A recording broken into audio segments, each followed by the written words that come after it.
Vijor also inquired, how is it that the great sages, who were completely conversant with religious principles, desired to curse King Vena, who himself carried the rod of punishment, and thus awarded him the greatest punishment, Brahma Shapa?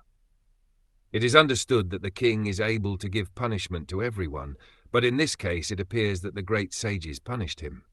The king must have done something very serious, otherwise how could the great sages, who were supposed to be the greatest and most tolerant, still punish him in spite of their elevated religious consciousness?